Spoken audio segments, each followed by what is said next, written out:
Okay, so కావాల్సిన పదార్థాలన్నీ ఇక్కడ సిద్ధంగా ఉన్నాయి. సో ముందుగా మనం బెల్లం పాకం పట్టేసుకుందాం.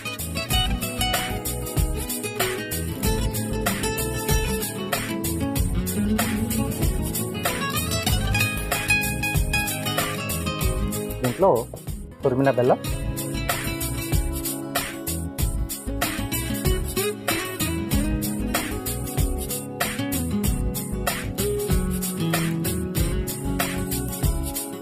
అలాగే వాటర్,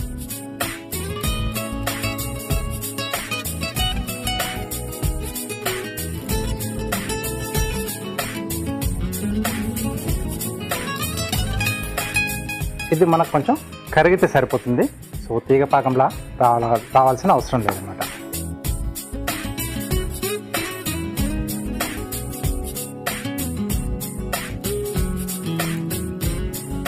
ఓకే, సో స్వీట్నింగ్ అనేది కూడా చూసి వేసుకోవాలి. అంటే బెల్లాన్ని కూడా కొంచెం తేడాగా ఉంటుంది. ఆ స్వీట్నింగ్ అంటే తీపి అనేది కొంచెం ఎక్కువ తక్కువలు కూడా ఉండొచ్చు. అది చూసుకొని మీకు ఎంత కావాలో చూసి మనం తీసుకునే అటుకుల క్వాంటిటీకి సరిపడా వేసుకుంటే బాగుంటుంది ఆ డిష్ అనేది.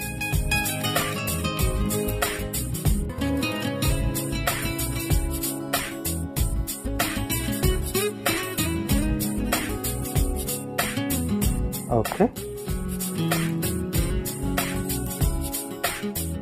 సో దీన్ని ఇటువైపు మార్చేసుకొని మనం అటుకులు కూడా వేయించుకుందాం. ఇది కొంచెం కరుగుతూ ఉంటుంది. ఇక్కడ ఇంకొక ప్యాన్ పెట్టేస్తాం.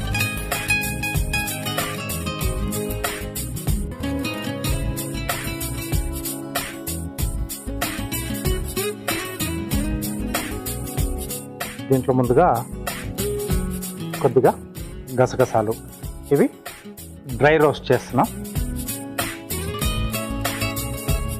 ఈ టేస్ట్ కొంచెం బాగుంటుంది. కొంచెం గసగసాలు మరీ ఎక్కువగా వేసుకోకూడదు, కొంచెం వేసుకుంటేనే బాగుంటుంది స్వీట్ ఐటమ్స్.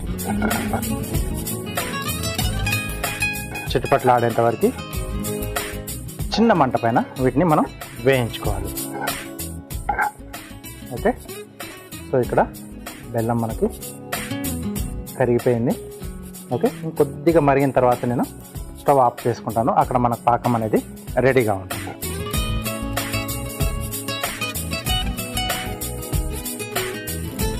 ఓకే,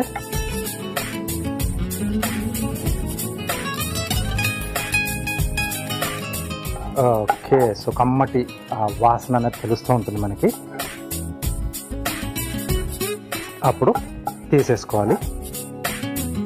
పచ్చిగా తిన్నాము, కొంచెం వేయించితేనే అది టేస్ట్ అనేది బాగుంటుంది, స్పెషల్గా స్వీట్స్లో మనం యాడ్ చేసేటప్పుడు.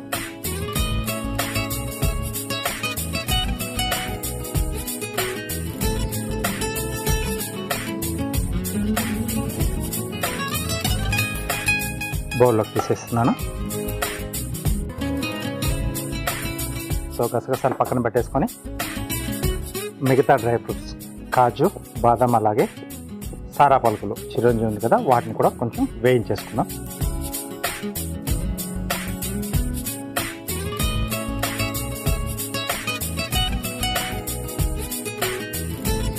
జీడిపప్పు, చిరంజి, అలాగే బాదాన్ని ఇలా తురిమేసి వేసుకున్నాను.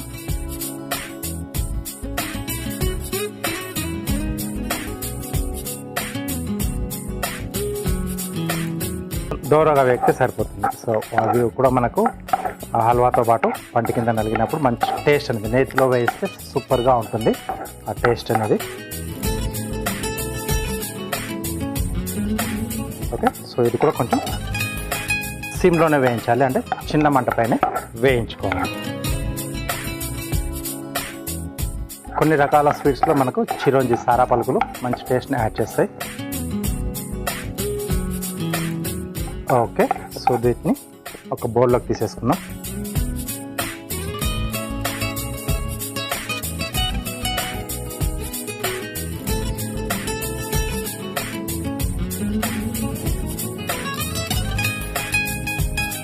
ఇదే ప్యాన్లో అటుకులు కూడా వేసేసి మనం వీటిని కూడా కొద్దిగా ఫ్రై చేసేసుకుందాం. సో ఇక్కడ పాకం వచ్చేసింది. ఇది మనకి రెడీ అయిపోయింది. ఆఫ్ చేశాను. ఇక్కడ నేతిలో అటుకులు కొంచెం లైట్గా దూరగా వేగితే ఏంటంటే మనకు టేస్ట్ అనేది బాగుంటుంది. పచ్చి అటుకులో కన్నా ఇలా కొద్దిగా వేయించేసుకుంటే, అది కూడా నేతిలో వేయించుకుంటే కమ్మగా ఉంటుంది. ఇది మనం కొంచెం మెత్తగా సాఫ్ట్గా రావాలంటే అలా చేసుకోవచ్చు. లేదు కొంచెం మనకి పాకంగా కొంచెం గట్టిగా ఉన్నట్టుగా కావాలనుకుంటే అలా కూడా చేసుకోవచ్చు. అంటే తమిళనాడు ఆ సైడ్లో కూడా కొంచెం చేసుకుంటారు, కొంచెం పాకం అలాగా, అంటే మనకు మెత్తగా కాకుండా. అంటే హల్వా అంటే మనకు కొంచెం మెత్తగా ఉంటుంది కదా, కొంచెం అటుకులు కొద్దిగా అలా కొంచెం లైట్ క్రిస్పీగా తగులుతూ డిఫరెంట్గా ఉంటుంది. అలా కూడా కావచ్చు, చేసుకోవచ్చు. అప్పుడు ఏంటంటే పాకాన్ని కొంచెం మనం తీగ పాకం వచ్చేంత వరకు పట్టేసుకుంటే సరిపోతుంది. కొద్దిగా వేగాలి.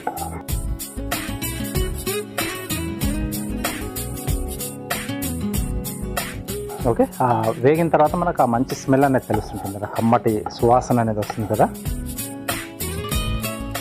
పాత వాళ్ళు ఉంటే కొంచెం ఈజీగా క్యాచ్ చేస్తారు, ఎందుకంటే వాళ్ళకి రెగ్యులర్గా చేస్తుంటారు కాబట్టి వాళ్ళకి అది ఐడియా అనేది ఉంటుంది.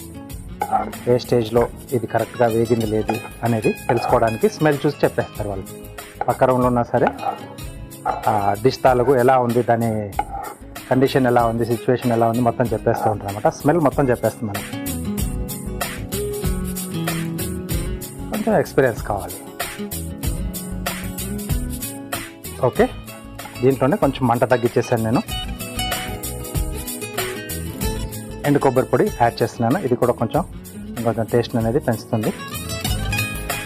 లేదా ఎండు కొబ్బరి చిప్పను తురిమేసి కొంచెం, అంటే తరగలుగా తగలాలి అనుకుంటే కొబ్బరిని తురిమేసి కూడా మీరు దీంట్లో యాడ్ చేసుకోవచ్చు. అలాగే ఇక్కడ మనం పాలు వాడట్లేదు కాబట్టి కొద్దిగా ఆ ఫ్లేవర్ తెలియడానికి కొంచెం మిల్క్ పౌడర్ యాడ్ చేస్తున్నాను.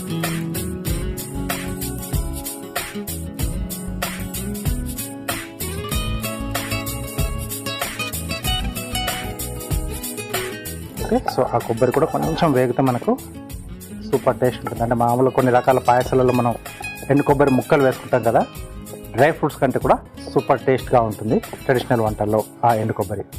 సో ఇక్కడ కూడా కొంచెం వేగాలి. దీంట్లో ఇప్పుడు మనం ముందుగా వేయించి పెట్టుకున్న గసగసాలు, అలాగే డ్రై ఫ్రూట్స్ కూడా యాడ్ చేస్తున్నాను.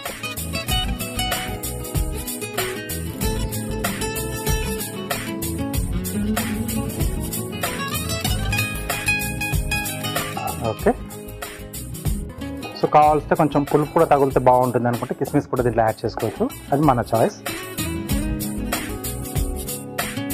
ఇప్పుడు లాస్ట్లో మనం రెడీ చేసి పెట్టుకున్న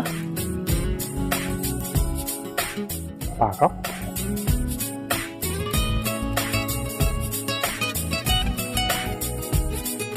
సో ఇలా మనం నేతిలో వేయించడం వల్ల కొంచెం గుల్లగా అవుతుంది ఇది అటుకులు. పాకం వేయగానే మొత్తంగా ఫీల్ చేసుకుంటుంది. కొంచెం అది లైట్ డ్రైగా అయ్యేంత వరకు కొంచెం అలా కంటిన్యూగా కదుపుతూ ఉండాలి. అది కొంచెం అలా పట్టేసుకుంటుంది. కంటిన్యూగా తిప్పుతూ ఉండాలి సిమ్లో.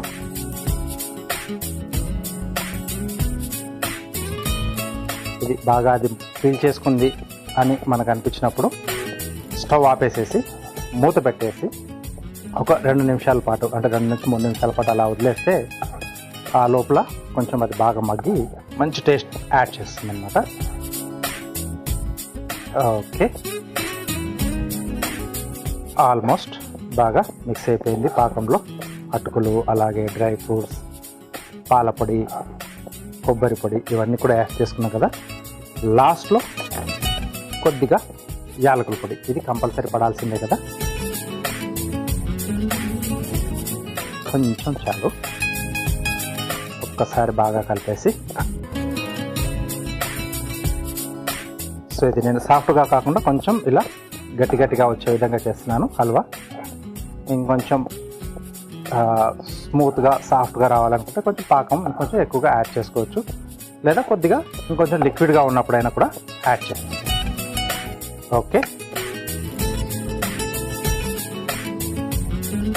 సో ఇక్కడ మూత పెట్టేసి స్టవ్ ఆపేసేసి ఒక 2 నుంచి 3 నిమిషాల పాటు అలా వదిలేసేద్దాం. రెడీ అయిపోతుంది. ఓకే, సో సరిపోయింది ఇది మనకు. చూద్దాం మూత తీసేసి. మంచి స్మెల్ వస్తుంది. లైట్గా మనకు మాయిశ్చర్ అనేది ఉంటుంది అనమాట. దీంట్లో కొంచెం క్యారమలైజ్ టైప్లో అవుతుంది కదా, సో అలా వస్తుంది. బౌల్లోకి తీసేసుకున్నాం.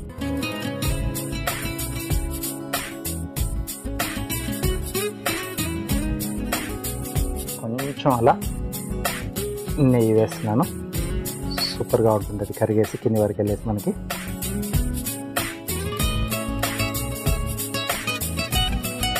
ఓకే, అటుకుల హల్వా రెడీ అయిపోయింది.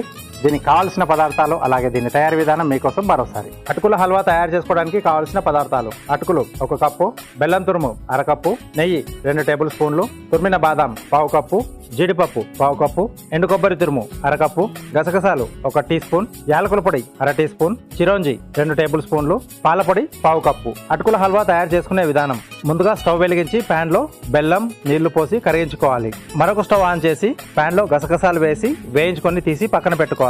ఇప్పుడు అదే ప్యాన్ లో నెయ్యి వేసి కరిగాక అందులో జీడిపప్పు, చిరోంజి, తరిగిన బాదం వేసి వేయించి ఒక బౌల్లోకి తీసుకొని పక్కన పెట్టుకోవాలి. అదే ప్యాన్ లో అటుకులు వేసి వేయించి అందులో ఎండు కొబ్బరి పొడి, పాల పొడి, వేయించిన గసగసాలు, వేయించిన డ్రై ఫ్రూట్స్, కరిగించుకున్న బెల్లం పాకం, కొద్దిగా యాలకుల పొడి వేసి బాగా కలిపి కొద్దిసేపు మగ్గించుకొని సర్వింగ్ బౌల్లోకి తీసుకొని పైనుండి నెయ్యి వేసి సర్వ్ చేసుకుంటే అటుకుల హల్వా రెడీ.